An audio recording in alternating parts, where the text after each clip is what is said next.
This is Speaking of Events, the podcast for event industry leaders.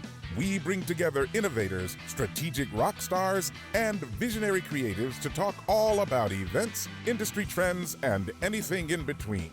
And speaking of events, here is your host, Carrie Garbus. Something happens when you meet another musical theater geek. And I am proudly a musical theater geek in many, many ways. And sometimes when you meet another one out there, you get into a conversation and you'll sort of unknowingly or maybe knowingly try to outdo one another and name some obscure musicals that you had the luck of seeing and maybe they didn't. Like some great unknown, something that ran like a really short time, but you actually got to see it. Like you were the unicorn in the audience that got to see this musical live. And I've got a few of those in my past. And one that I personally, when I meet another musical theater lover, and one that I like to throw down is that, and I'm going to totally age myself, is that I saw the out of town trial of a musical called Grind in Baltimore, where I grew up in the late, I think it was 89, like 88, 89. So this was a musical. I don't know if my guest even knows what this is. Maybe I'm already. No, okay, I'm already winning. I'm already winning this competition. You've already won. It's already you won guest zero. So let me tell you about it, guest. This musical was directed by Hal Prince. Oh, and of course. Okay. It was he had like a little string of flops in the 80s. Anyway, Ben Vereen was in this musical, and I'm seeing the out of town trial in Baltimore. I'm there with my dad, and something goes wrong on the stage. Like it was that time that people were doing a lot of like rotating pieces on the stage, and hydraulics were probably not super great. Something breaks and the show stops, and they're like, ladies and gentlemen, we have to stop the show to fix the set. And so out comes Ben Vereen to entertain the audience while the show is stopped. And he's singing songs and he's making jokes, and the show wasn't very good. And so like a bunch of people left while the set was broken because it was kind of a snoozer anyway. And because I'm such a diehard geek fan, I was like, Dad, I was with my dad. I'm like, Dad, we have to stay. We have to stay. Stayed in that seat just really for moments like this, so I can embarrass my podcast guests. Whatever, 25 years later, whatever it is. So still talking about Grind by Harold Prince, right? Exactly. You're gonna look it up after this. Anyway, I'm absolutely gonna look it. I'm almost tempted to look it up right now, but I feel like that might not be professional. Look, I've got 30 more seconds of the story, and then I swear it has a point with your name in it. I promise. Anyway. So so now 10 years later, I'm at Madison Square Garden. I'm watching A Christmas Carol that year featuring guess who? Ben Vereen. Ben. So we're watching the show, and guess what? Part of the set breaks and they stop the show, and they're like, ladies and gentlemen, we're stopping the show. Right? So Ben Vereen comes out again, and I'm like, oh, he's going to sing songs and tell jokes. This is what he does. Sure enough, comes out, sings songs, tell jokes. So my question to you is, coincidence or pattern? Oh my God. So that was so strange. As soon as you said that, I'm thinking to myself, I'm thinking maybe Ben has like some ulterior motive here. I think he is looking to be discovered as maybe like, some sort of a comedian or, an off the cuff performer that can get hot. Like I feel like Ben maybe is trying to get out of the musical theater world in a way, and this is sort of like his outlet for doing that. Maybe he was feeling too locked into these roles and decided to. Yeah, okay. That seems a little too random for me. I don't know about that. Yeah, I question Ben's motives. Exactly. Well, you heard it here first from my very special guest, who, by the way, absolutely can throw down in terms of musical theater geekiness, because we did it on our prep call. He held his own, trust me, and clearly can hang out for a good 5-minute story before I even introduce him. So we know that we're going to have a good conversation as we hang, because actually we're not going to talk about musical theater. We're going to speak about events because that's what we do. And I'm so pleased to welcome the very impressive in many, many ways, as you'll discover, Jim Clapes, Director of Events at M3 Meet. Welcome, Jim. Well, thank you, Carrie, and I appreciate that very kind introduction. And I was telling Carrie before we were live that I am having my water out of my Ain't Too Proud, The Temptations musical cup that I acquired, which when I acquired it, it had an alcoholic beverage in it. But I save all of my playbills. I have them about 10 feet away from me. There are probably 70 or so of those, I kid you not. And they are displayed, you know, like coffee table books. And I also keep all of my glasses too. So this is in honor of our musical theater nerdiness, the two of us. And you know what? Yes, absolutely. Thank you. And I ain't too proud to ask what's in the cup right now. It really nobody knows. Look, Jim, nobody knows what time. Have any idea what is nobody knows what time it is. If I progressively start to like slur my speech, you'll know that I'm lying. That it's not really. No, it really truly is. I promise you, it really actually is water in the cup. Yeah. Okay. But there have been alcoholic beverages many times in this cup, but not currently. No. Well, I'm a little disappointed. I suppose we can get to our very first question. And I'm very excited to have this conversation with you, which is, what is the one thing you wished more people knew about events? Great question. You know, I think what I would probably say in response is I wished that more people understood and knew what it takes to put on an event.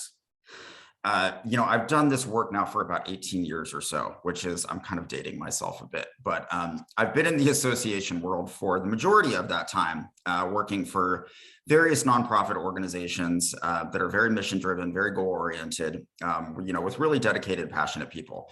And you find both internally and externally that, you know, this is not rocket science what we do. You know, but it does take a very specific kind of person to do it, and to do it well, and a very, very specific kind of skill set. And a lot of people, I think, attend events, conferences, meetings, and they just sort of are under this impression that the event it just kind of put itself together.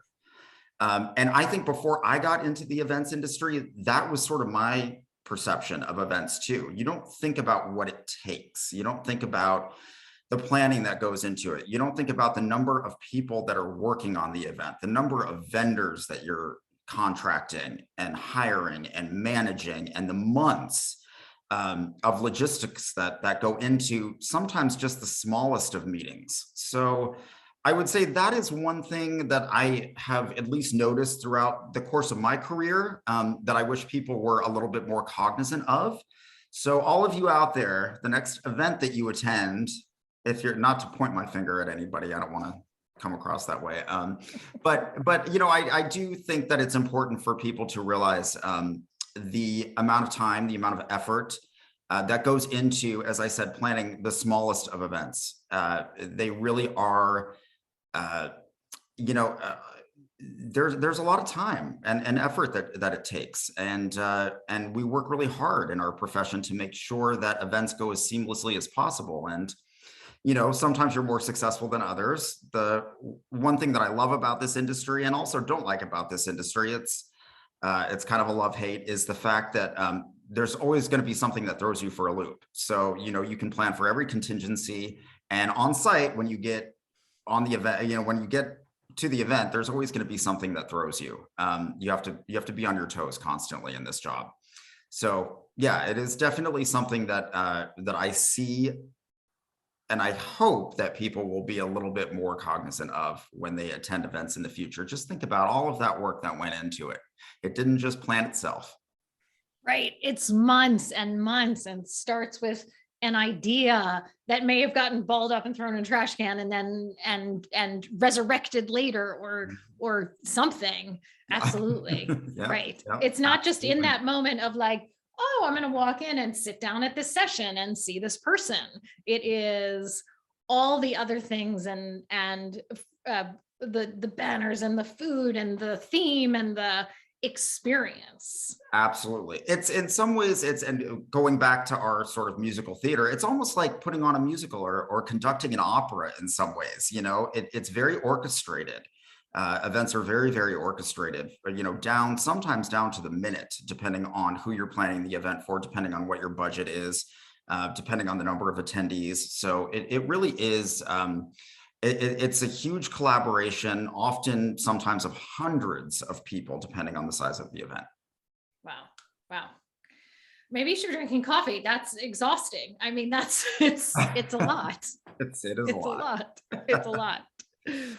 And one thing, I've shared with you my other than musical theater, my other obsession when it comes to events is, of course, speakers. Because right. That's, as you can imagine, that's what we do. That's your gig. And yeah. that's the gig. We get the speakers ready. So do you have a speaker disaster story that you're willing to I kind of live for those. So anything to share?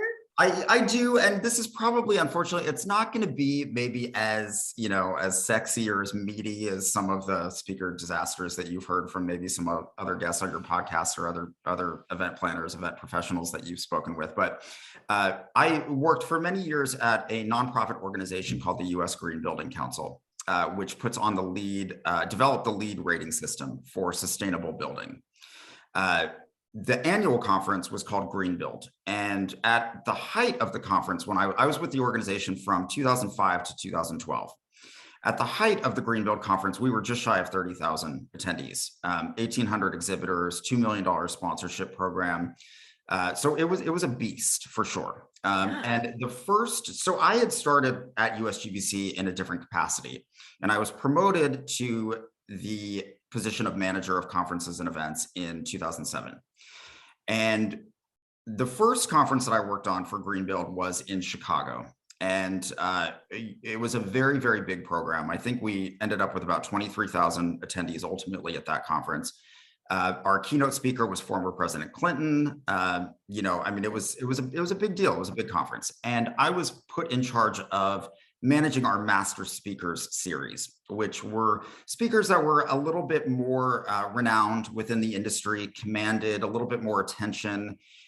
Rooms were set for more individuals, more attendees, because we were anticipating that there would be more people attending these sessions, which there were.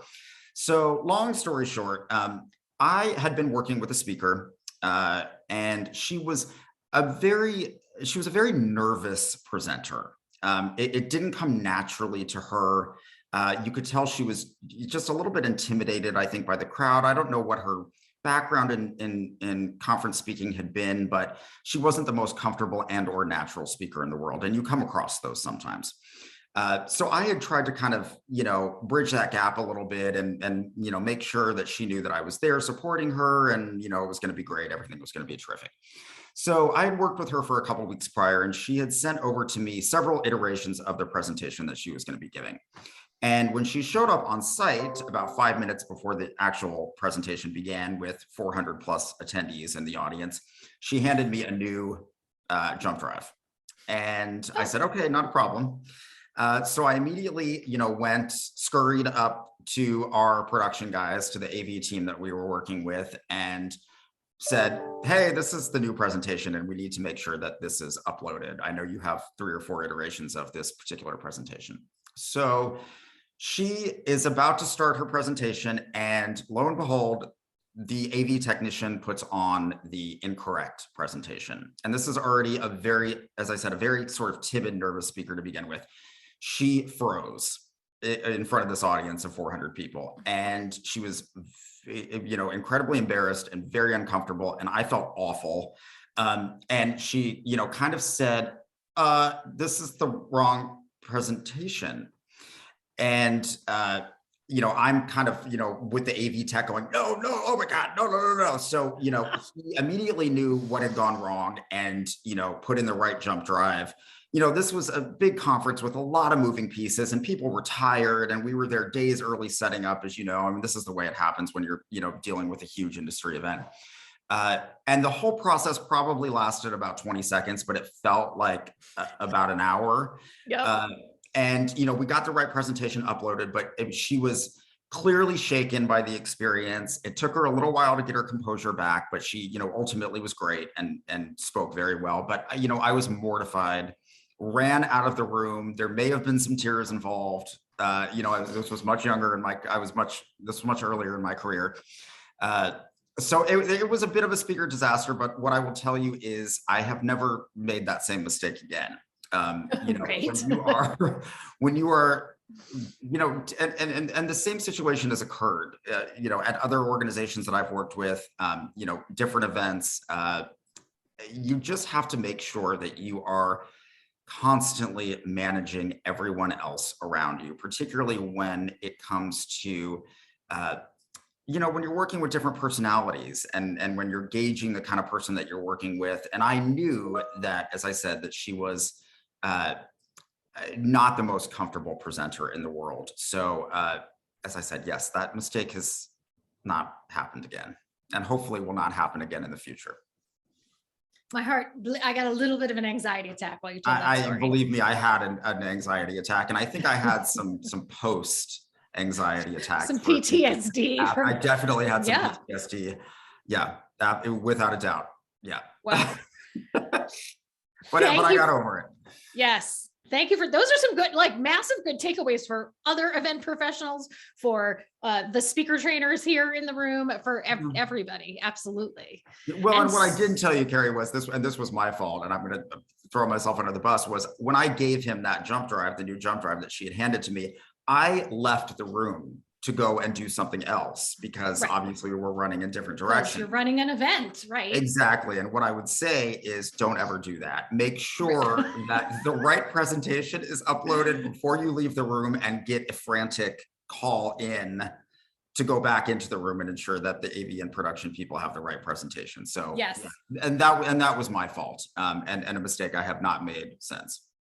You're a man of admiration. Look at you. Well, you don't even know me that well. Thank you, gosh. I know. And already that is amazing. What is it might be obvious after the story, the number one thing you wish speakers did? The number one thing that I wish speakers did, I wish speakers were oftentimes a little bit more prepared. Oh, really? Yeah, but shocking. But, that goes for everyone. That's just kind of human nature, unfortunately. And I find that in events too, working with people both internally and externally. And I think we were discussing this last week when we kind of had our introductory call with one another. When you have an event that is a year from now, it's very difficult to get people to focus on it, even though you have really finite deadlines. Contracts are due, vendors need to be recruited and solidified, 8-9 months before the event actually takes place. It's hard for people who are outside of the industry to recognize that, to understand it, and to realize that, okay, wow, I do need to focus on this, even though it's not coming up for a year.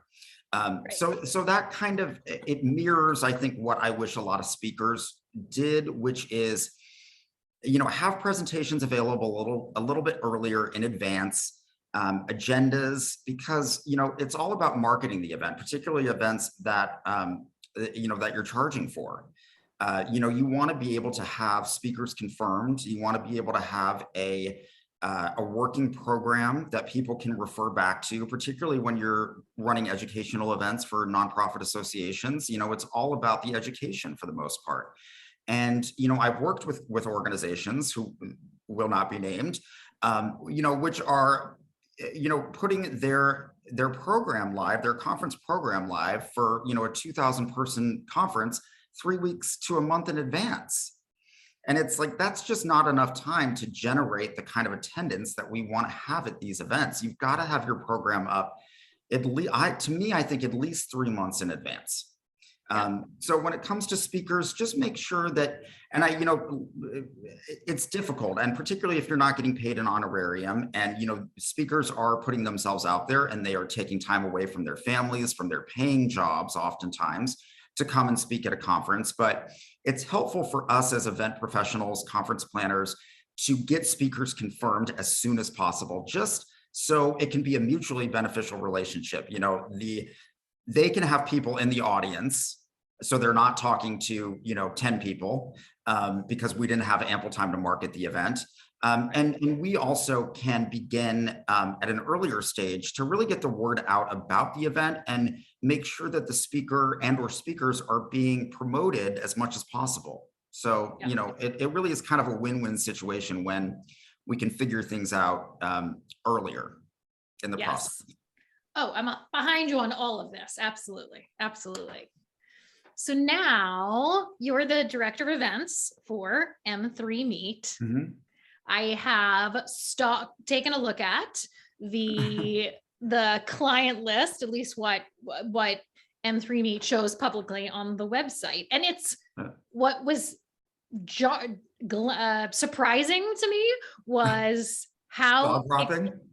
Yes, exactly. I'm afraid what you're going to say. I didn't know what I was going to say, but yes, what was jaw-dropping to me was how diverse the client list was.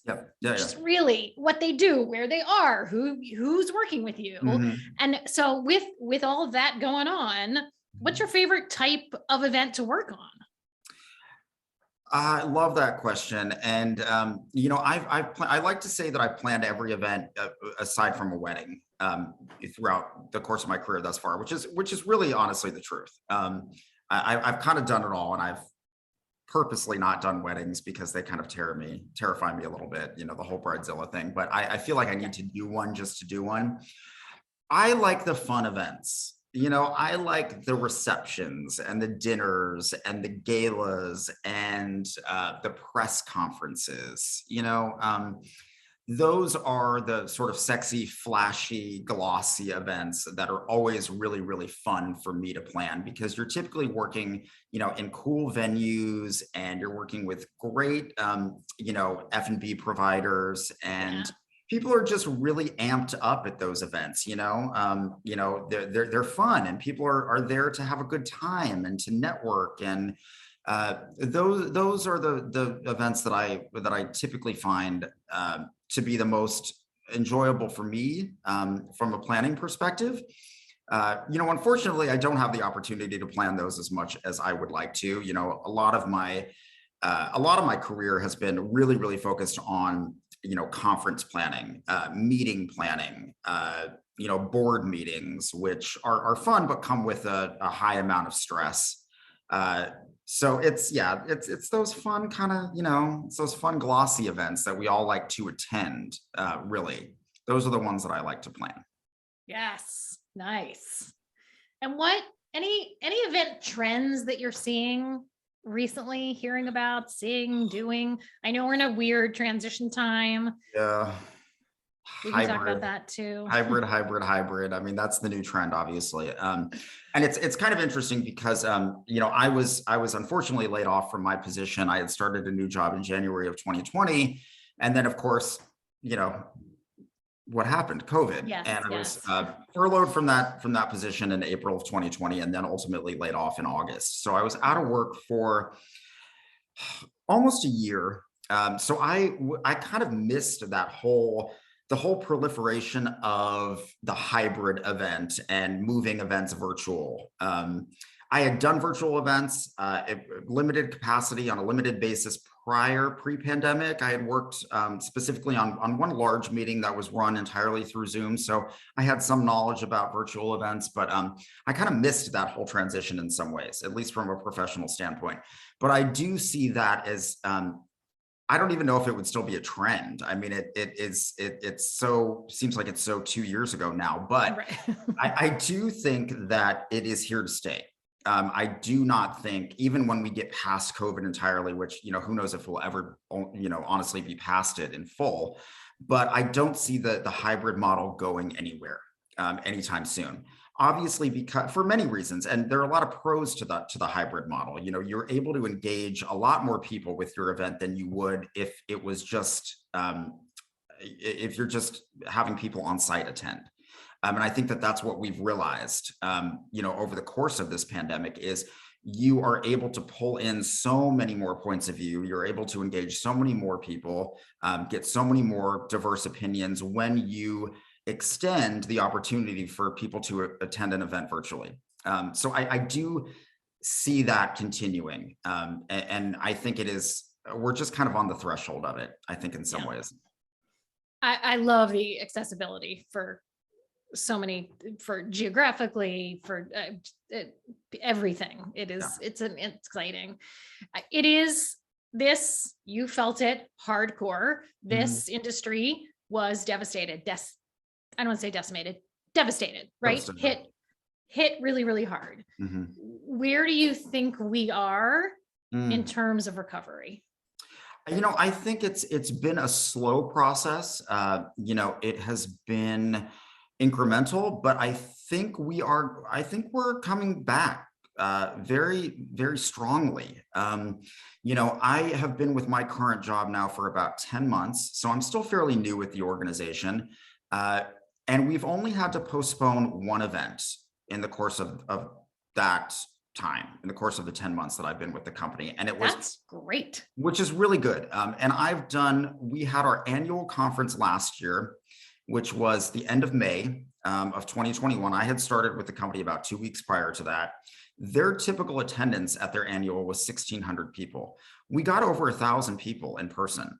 This was the first conference that the Roosevelt Hotel in New Orleans had actually had post-COVID. This was the largest group that they had brought back into the hotel. And the fact that we were able to get over 1,000 people on site was really, really tremendous. So, you know, I think we've been coming back for a while.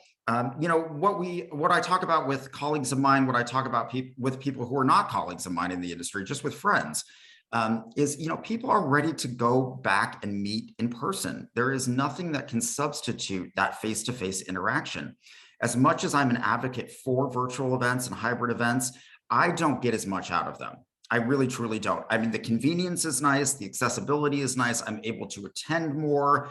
It's certainly more inexpensive, but nothing replaces that feeling of being at an on-site conference or meeting. And I think for so long, you know what, for now 2 years roughly, people have just been really, really anxious to get back to that. So I think we're in a good place.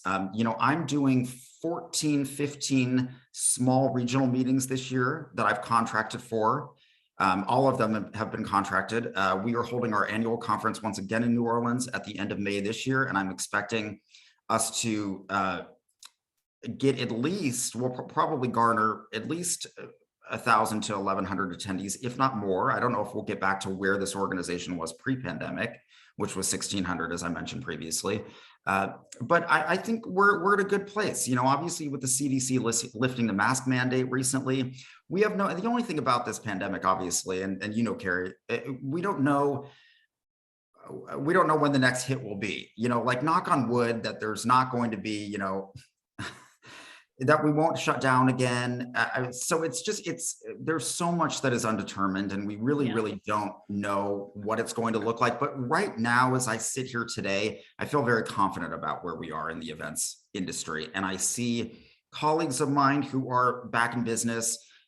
People are hiring. I will tell you that people are hiring in the events world again. And it's very inspiring to see, because, you know, initially when COVID hit, I really thought for a hot minute that I was going to have to change. I was going to have to pivot my entire career and do something else.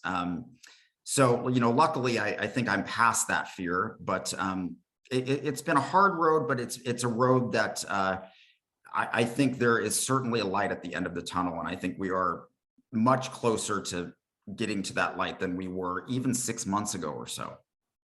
Oh, yay. That's inspiring to hear. Thank you. Sure. Thank you. Thank you. All right. I want to veer a little bit away from profession and go maybe towards what I'm going to call passion. Ashton, all right. And this is all about the LGBT plus Meeting Professionals Association. Oh, you did. You said that great, and it is such a mouthful, but you did that beautifully. Thank you. I warmed up and rehearsed it. So would you tell us about it? What's the mission? What do you do? What tell us? Of course. I always get really excited to talk about this association because it's something that is very near and dear to my heart. I've been involved with the organization since the inception back in 2017. And I read meetings today, I read Connect, I read BizBash. I try to keep on top of all of the industry rags and publications that come out. And I was reading an article back in 2017 about this gentleman named David Jeffries, who was a PR and a marketing professional who had worked specifically with the Borgata a lot, big casino / hotel in Atlantic City, and had done a lot of their PR and marketing and had worked with other hospitality chains over the course of his career intermittently, and really saw a void in the industry for LGBT plus meeting professionals, and started this organization that really serves as a platform for their representation. And I was very interested. It was a small article that I read, and I reached out to this guy directly and I said, hey, like, how can I be involved? And I was brought on as a board member. And then ultimately, he asked me to be executive board chair of the organization in 2018, I believe. This is an organization that is the only association that is representing and serves as a platform, as I said, to both elevate, represent, and empower the LGBT plus meeting professional. So we have a number of ways that we do that. Receptions / events at many of the large industry functions. So we work very closely with MPI, PCMA, Connect. We've had, networking receptions where we are able to connect people, LGBT plus people and allies who are in the meetings and events industry, both planners and suppliers, to talk about shared concerns, to talk about, kind of where they see the industry going, certain challenges that they've come across in the industry.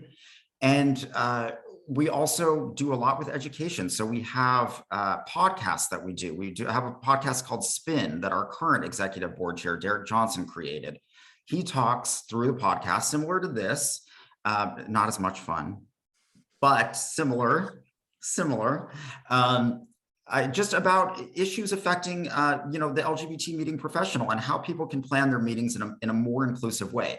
And that has been something that I have really been focused on and have spoken at industry conferences, both domestically and internationally about, is how can we get the word out to hospitality professionals, the hotel business, our vendors, other meeting planners, about how they can make sure that their events are more inclusive. So that's a huge component of what we do. Obviously, membership is huge as well. We have many opportunities for business membership. Most of our business members up to this point have been convention and visitors bureaus. We have just expanded, and we have a number of international business members that have come on board. So the organization has grown tremendously in the 5 years that we've been around. We're over 2,000 professional members.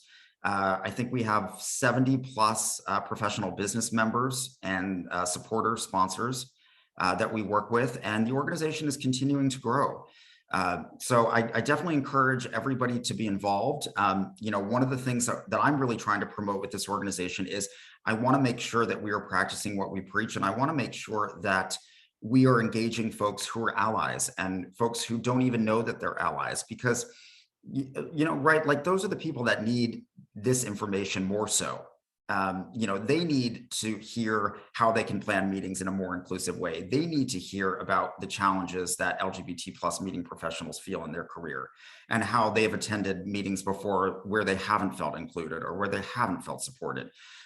So as I said, a huge component for me is making sure that we are addressing that. And we are reaching out to folks throughout the industry and engaging folks throughout the industry, not just the LGBT plus community. So we have a number of ways that we're doing that. And I do encourage everybody to take a look at our website. It's lgbtmpa.com. You can learn about how to become a professional member. If you are a planner, it is free of charge to become a member. And also how we can potentially engage some companies and some corporations within the hospitality community and kind of have a mutually beneficial relationship where we're able to bring them on as supporters and promote them to the larger industry. Oh, I love it.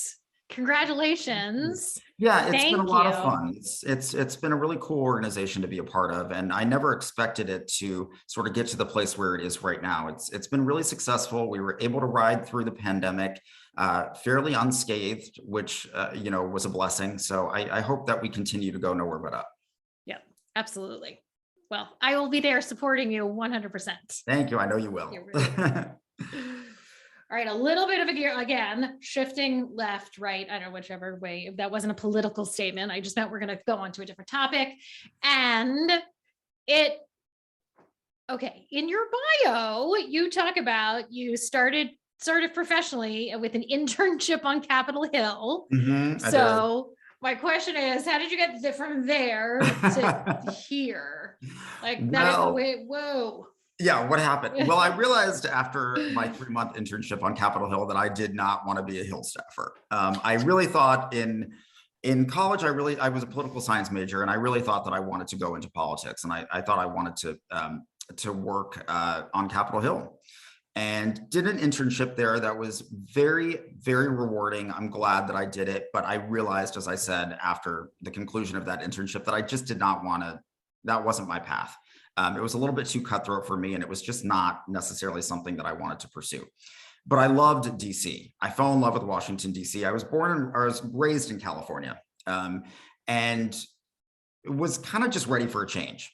So I went back. I graduated college back in Santa Cruz. I went to the University of California, Santa Cruz, and I, through a friend of mine, got a job working with a conference production company, which at the time was called Financial Research Associates. And they produced financial, pharmaceutical, and legal conferences. And my first job out of college was selling their conferences over the phone. So I was a business development associate, and I was reaching out to people and saying, hey, come to this conference. Mainly, I was working in the financial sphere of that company. And after about 3 months, the president of the organization came to me and she said, I really, I like what I'm hearing on the phone from you on a daily basis. I really think that there's a lot of potential. I want to bring you on as a conference director. And I said, sure, absolutely. So I started producing financial conferences. I did a few pharmaceutical, but I was mainly involved in financial conferences. So I was doing speaker recruitment. I was doing content development, really having long, very, engaging conversations with people over the phone who were educating me about things like hedge funds and things like, investing in China and all of these different, as a political science major, that I was like, I have no idea what these people are talking about, but I learned very quickly. And I remember one day, and I truly do remember this. I remember sitting there one day and I was like, this is like, this is what I'm supposed to do. Like, I was in a very nebulous period after realizing I didn't want to work on the Hill, and realized that I was like, this kind of makes sense. I pursued it, and the rest is history. Yes. So that's kind of how it started. That's fabulous. Yeah. I love that moment of just that everything gets clear, right? It was Everything kind of like a moment aligns, of clarity. It was like, oh my Yeah. gosh, like, I think this is meant for me. I think I want to continue doing this. And I did. Clearly meant for you. With the I passion hope so. of which you speak and all the, yes, in my humble opinion. Well, opinion. Well, and you talk to a lot of speakers, so I'm going to take your word for that. A lot of speakers, a lot of event professionals. Yes. Okay.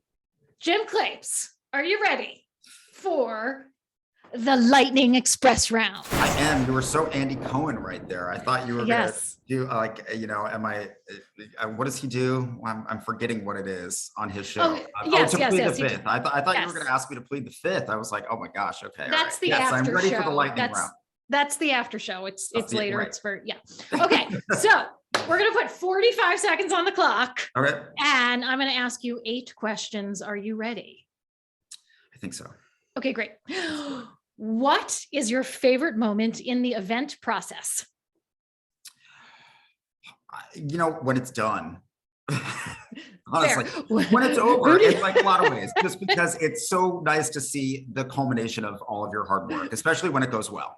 Yes, yes. Who do you consider your mentor? It would be my first vice president at the U.S. Green Building Council. Her name is Kimberly Lewis, and she's just a trip, and I love her, and I learned so much from her. And yeah, she's just, she's amazing. Way to go, Kimberly Lewis. Kimberly Lewis is the best. Next question, Jim Clapes, ready? Crawfish or crayfish? Oh, it's crawfish. Okay. Well, I've only lived in Louisiana for 10 months. I know, but that's 10 more than me. So that's why I needed to ask the question. Okay. I have not heard crayfish at all since I've been down here. They all say crawfish. So we're going to go with crawfish. Okay. What do you do every day? What do you do every day to stay healthy and sane? Walk. I literally will take a walk outside. So I need to, you got to take breaks. You got to get fresh air. I will take a walk in the morning. I'll take about a mile walk around my office. I have a route. Sometimes I'll mix it up a little bit, and then I'll take a mile walk in the afternoon. So that is literally, I do that on a daily basis. And I do meditation and I do yoga, but I don't do them every day. But the walking is something that I do every day, at least five days a week when I'm working. Yeah. Okay. Fair. What is your favorite Sondheim musical? Oh, you know what? I think it would probably have to be Sweeney Todd. And I know you love Sweeney Todd too. I do. I already said it. I think it is. I don't like A Little Night Music. I'll tell you that. I hope you don't love that one. Okay. I like you a little less now, but that's okay. You like me a little. I'm sorry. Right. I probably shouldn't have said. I should have just shut up after But I like that Sweeney Todd is on the highest. Sweeney Todd is like, it's fine. I'm going to forget it. We're going to move on. Maybe I'll edit it out. All right. All right. But I will say, I just saw West Side Story and I loved the Spielberg remake. It is I liked it better than the original, I have to say. Right. Wow. Yes. Okay. I don't know if I also should not have said that, but I did. You did. It's who you are. Own it. That is who you are. Yeah. All right. Number 7. Yep. If you were way over 45 seconds, but I don't really have a clock, so don't worry about it. I feel like sorry about that. It's all right. If you weren't talking to me right now, what would you be doing? Probably eating lunch. Okay. Which is making me hungry. All right. We're almost done. Number 8. Marie's Crisis or the Duplex? Oh God, that's so hard. I don't know. I love them both for different reasons. I would probably say the Duplex. The only thing about Marie's that I don't love is it gets so crowded in there, and especially like downstairs. Yes, and if you go in the summer, like in a hot New York summer, and you go to Marie's and it's like just humid and it just can get very uncomfortable.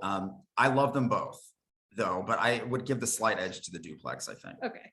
Yeah. This was a throwback to both of our days in New York City, so I had to throw it in there. Thank you, Jim Clapes. You have lived through the Lightning Express round. All Congratulations. Right. Congratulations. Thank you, Carrie. That was fun. You're very welcome. This brings me to the end of all my questions for you. Is there anything you felt that I have left or you have left on the table that you'll be disappointed if we shut it down and you didn't say it? The only thing I would say is, and not to get like, super maudlin at all, but I would say that, with the hit that our industry took, and that we're still recovering from, anybody that is listening to the podcast or anybody that is finding themselves, out of work still, who wants to get back into the meetings and events community and or industry, I would say just keep going. Keep applying. There are jobs out there. The industry is coming back. People are hiring.